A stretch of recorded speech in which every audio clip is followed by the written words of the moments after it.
Pambihira. Lantaran na, sadyang i-deny pa. Di ba? Sabi nga sa Senado, kasapi na kayo ng gobyerno. Bakit ayaw ninyong kondenahin? Ha?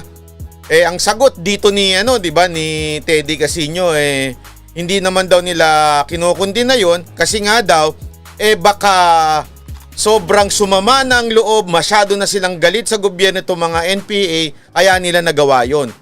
As if it's justifiable na gumawa ng rebelyon o krimen dahil sa may reklamo ka sa gobyerno. Yan o ang sabi ni Teddy Casino, kaya hindi nila kinukondena. Ngayon naman, itong nakaraang weekend, abay pambihira ho, meron hong napatay na anak ng isang kongresista ng Makabayan Black. Okay? So panoorin ho natin at bibigyan ho natin ng reaction nito, ha? Panoorin natin. Patay sa engkwentro ng militar at NPA sa Marihatag, Surigao del Sur, ang anak ni Bayan Muna Party List Representative Eufemia Culyamat. Sabado napatay si Jevelyn Culyamat na ayon sa militar ay medic ng NPA. May nakuha rin silang matataas na kalibre ng baril at ilang dokumento. Ayan ha, linawin ho natin ha. Nagkaroon ho ng operation, okay? At naandoon po yung anak nitong kongresista na ito. At hindi lamang po yun na natagpuan nila ha. Meron hong kalibre na mga baril. Tingnan nyo yung mga baril na yan, oh. Hindi naman ho ordinaryong baril yan eh. Diba sa ordinary citizen nga, bawal na nga ho magkaroon ng lisensya sa mga mahahabang baril eh. Lalo na ho yan. Hindi lang ho isa. Hindi lang ho dalawa. Madami ho. So ibig sabihin, illegal ho yung kanilang ginagawa. Play natin. Hindi na raw nagulat si Representative Culyamat na sumapi sa NPA ang anak. Oh, hindi daw siya nagulat. Pambihira. Natural, hindi ka magugulat. Alam mo naman eh, di ba? Dahil patuloy raw ang pang-aabuso ng militar at paramilitary groups sa kanilang mga katutubo. Oh, patuloy daw pang-aabuso ng mga militar sa kanilang mga lumad, sinasabi niya. Di ba ilang beses ho natin na-interview yung mga leader ng lumad? Na-interview na ho natin yung paulit-ulit. Sinasabi ho nila na tuwang-tuwa sila pag naandyan ng mga sundalo dahil napoproteksyonan sila mula sa mga NPA. At mula sa mga NPA na ginagamit ang kanilang anak. Kaya nga ho sila ho mismo, nagsusumbong na. Tuwang-tuwa nga ho sila nung nag-declare ng batas militar dyan eh. Bakit ho? Kasi napoproteksyonan sila. Tapos babalik ta rin itong kongresista na ito. Tingnan mo nga naman, damuho ito. Oh. Kinonde na rin niya ang anyay pambabastos at pambababoy sa labi ng kanyang bunsong anak. Pambabastos daw at pambababoy. Dahil daw ipinapakita ng militar yung picture ng kanyang anak. Huwag daw sanang gamiting war trophy ang bangkay ng anak. Ginagawa daw war trophy. Alam mo, ganito lang yan, kongresista ka ha. Makinig ka sa akin. Makinig ka. Ha? Hindi yung ginagawang trophy yan. Ginagawa ho yan, babala at paalala sa mga estudyanteng pumapasok ho dyan sa mga maka-aktivista kununyo niyong mga grupo. So, legal naman daw kami, nag-aktivista lang kami, we're not terrorists, we're just an activist. Ito sa'yo. Alam mo kung bakit? Ito isang patunay na mismong anak mo mismo ang sumapi sa NPA. Sasabihin mo na kayo ay aktivista lang? Abate, pambihira naman. Lantaran na, kitang-kita na ng ating mga mata na mismong anak mo. Hindi nga may, ito sana kung isang membro lang. Ang dami na nga akong membro ng mga aktivista, na mga samahan, na mga kesyo makakaliwang grupo ang umamin na kaanib sila ng NPA habang sila'y membro ng mga grupo na ito. Kaya nga ito sa totoo lang, may tawag ho dyan. Yung iba tawag nila ho dyan hindi ho ako dahil di ako naniniwala sa salitang karma. Pero ang tawag ho nila dyan, karma. Bakit? Panay ang deny ninyo. Okay? Panay ang sasabihin ninyo, wala kaming kinalaman dyan, hindi kami NPA. Mismong anak mo na aktivista, biglang naging ganyan. Ano tawag mo dyan? hayaan silang magluksa. Sabi naman ng Makabayan Bloc, labag sa international humanitarian law ang anilay paglapastangan sa labi ni Javelin. Paglapastangan ba'y ipakita? Tapos sasabihin nyo labag pa sa international law. Ito lang eh. Buti nga sila, naka-blur pa yan. Ako mismo nilagyan ko pa ng itim para sabihin lang na, oy, hindi namin binabiolate ha. Para paggalang. Pero yung inyong amo na si Joma Season, ha? Ano ginawa niya? Nung nakapatay ang mga NPA, aba, pambihira. Nagdiwang pa siya. Pinuri niya pa mga NPA nung nakapatay na mga sundalo. Ha? Tingnan mo kalokohan ng inyong amo. Tapos sasabihin ninyo wala kayong kinaugnayan sa isa't isa, hindi nyo makundina. Tapos ito may makikita pa, sasabihin ninyo, nilabag ang international law. Aba, sa inyo lantaran nyo sinasabi na pinupuri ng amo ninyong si Joma itong pagpatay ng NPA. Ang mga sundalo hindi pinupuri, ang ginagawa, pinapakita lamang para ebidensya na talagang anak mo yung nahuling o napatay na NPA. Pinagbuka rin daw na may hawak pang rifle si Javelin noong namatay. Anong ginagawa niya? Yung pambihira naman. So hindi niya hawak. Anong ginagawa niya? Tinitigdan niya, ay, ang daming baril. Ganon. Pambihira naman, oh. Huling-huli na eh. Ang ginaman ng 3rd Special Forces Arrowhead Battalion na ginawa nilang tropeyo ang labi ni Javelin. Pati din daw nila ang issue sa mga katutubo pero iginit na hindi solusyon ang armadong pakikibaka. Yan na nga ho eh. Yan ho ang mahirap eh. Ginagamit nyo ho kasi itong mga lumad. Oo, tama. Meron silang pinaglalaban. Bakit to? Yung kanilang mga lupain, okay, ay inaagaw ng ilang mga mayayamang negosyante. Okay, masasabi natin, minsan mismong mga mayor kasangkot. Tama, yan ho ang pinaglalaban nila. Pero hindi ho ibig sabihin, gagamitin nyo na ho yan para sila ay magrebelde sa gobyerno.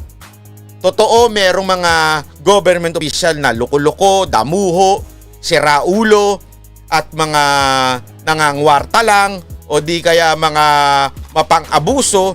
Pero hindi ho yan justifiable na kayo'y magrebelde. Kaya nga ho nandyan ang gobyerno, nandyan ho mga kasundaluhan para tulungan sila. Kung hindi sila tinutulungan ng kanila mga mayor, pwede nyo namang isumbong sa tamang paraan. May husgado tayo, may ombudsman tayo, maraming paraan. Hindi ho sa pakikibaka at paghahawak ng armas. Dahil ano ho nangyayari? Kwento sa amin to ng mga lumad ha. Sila po ay ginagahasa, minumolestya, inaabuso, at kung ano-ano pa ang ginagawa sa kanila. At pag hindi pumayag, gugutumin, papatayin. Yan ho ang kwento nila mismo na mga lumad na ito. Mga kabataan ho ang nagkwento sa amin ito ha. Hindi ho ito mga matatanda. Ito ho'y mga kabataang inaabuso ng NPA. Tapos sasabihin nyo, ipagtatanggol ninyo. Hindi nyo naman pinagtatanggol. Kinukuha nyo lang yung simpatya. Tapos, pag nakuha nyo na yung simpatya, ayun na, papasok nyo na sa grupo nitong mga NPA. At tapos, gagawin na nila kung ano gusto nila. Tapos sasabihin ninyo na pinaglalaban ninyo at tuwang-tuwa pa kayo na parang proud kayo na ina dahil yung anak nyo nagrebelde. Ma'am, anong ka naman klaseng ina ka? Pambihira kang ina mo. Ha? Yang pagiging ina mo, dapat tinuturo mo ng tama. Bakit? Alam mo tama eh. Kaya ka nga naging kongresista eh. Alam mo na ang tama ay pumasok sa pamahalaan at baguhin ang pamahalaan at maging tuwid sa pamahalaan. Yan ho ang sagot. Hindi ho ang sagot kumuha ng armas at pagpapatayin mo mga sundalo. Anong kalokohan ho yun? Sana, kung ang tinuturo mo sa anak mo, oy anak, mag-aral ka ng mabuti. Ay tapusin mo pag-aaral mo. Tapos, pumasok ka sa gobyerno. Ipaglaban mo ang karapatan ng mga lumad o ng ating mga katutubo. Pwede ka maging kongresista, gumawa ka ng batas para makatulong sa kanila. Kaya ka nga nandyan Ibig sabihin, naniniwala ka sa sistema. Kaya ka naging kongresista. Tapos yung sistema mismo ang binabangga ng mga NPA na ito na dapat kinukondena ninyo dahil kasapi na kayo sa gobyerno. Pero ano, ini-encourage nyo pa. Hindi nyo pa kinukondena. Baka naman talaga ho nga kayo ay sumusuporta. Pakiamin na lang. Ito huling-huli na Sabi naman ni Defense Secretary Delfin Lorenzana, normal sa mga sundalo na i-post ang larawan ng bangkay at mga nakumpiskang armas. Pero pag-aaralan daw nila kung paano mapangangalagaan ang dignidad ng mga nasawi sa bakbakan. Ayan ho, napakalinaw ho niyan ha. Pag-aaralan ng ating kasundaluhan. Pero sa akin ito lang ho yan naka-blur naman nung lumalabas sa news yan. Okay, bakit nyo kailangan magreklamo, hindi naman nakita? Di sana ho kung kayo ay totoo at para sa bayan, kundinahin ninyo yung NPA na nag-recruit sa inyong anak. Keso kinukundinan ninyo hindi pa ho kayo umiimik dyan, parang proud pa ho kayo na ina. Ano ka namang klaseng ina ka? Pambihira naman Siyempre lahat ng ina, 'di ba, gusto nila ang anak nila lumaban para sa mga may hirap, lumaban para sa mga walang boses, ngunit sa tamang paraan. Ulitin ko sa tamang paraan. Hindi ho tamang paraan ang humawak ng armas at lumaban at pagbabarilin at pagpapatay ng ating sundalo. Ang tamang paraan, mag-aral at pumasok ko sa gobyerno at ipaglaban ang katwiran o gumawa ka ng batas na makakatulong sa ating mahihirap. Madam, kitang-kita na ho natin. Sana naman minsan matuto naman tayong umamin. Kaya lang, alam kong hindi nyo gagawin yan. Di ko na lang alam kung bakit at hindi nyo kayang ikundina yan. At sa mga kabataan naman dyan, na nakikinig sa atin, alam nyo, ang gobyerno natin, hindi ho perpekto. Pero may sistema ho ito. Hindi ho porket kasalanan ng isang mayor, kasalanan ng isang kongresista, kasalanan na ng entire government. Hindi ho ganon.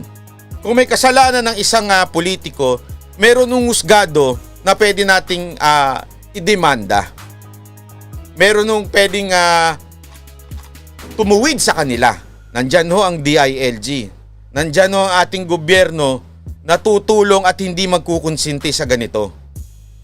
Kayo namang mga kabataan, kung gusto nyo talagang lumaban pa, mag-aral kayo. Mag-aral ng mabuti, pumasok sa gobyerno at ipaglaban yung mga pinaglalaban ninyo.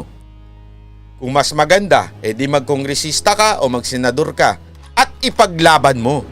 Hindi yung hahawa ka ng armas at papatayin mo yung mga taong inirereklamo mo. Mali ho yan. Kasi kung ganyan para tayong barbaric nito. Pag may problema, may kalaban tayo, lahat hawak na lang ng armas. Mali ho yan. At sa atin namang mga magulang, bantayan ho natin ang ating mga anak. Dahil itong mga anak natin, mabilis ho mapariwarayan, lalo na ho pag may barkadang alam na natin nag-i-impluwensya sa kanila. Sa totoo lang, minsan ang problema sa atin din. Wala ho kasi tayong oras sa kanila. Kung mas may oras tayo sa kanila kaysa sa barkada nila, mas matututo sila sa atin. Kaya lang, kung katulad ka nitang ina na ito, na kongresistang ito, medyo may problema tayong malaki.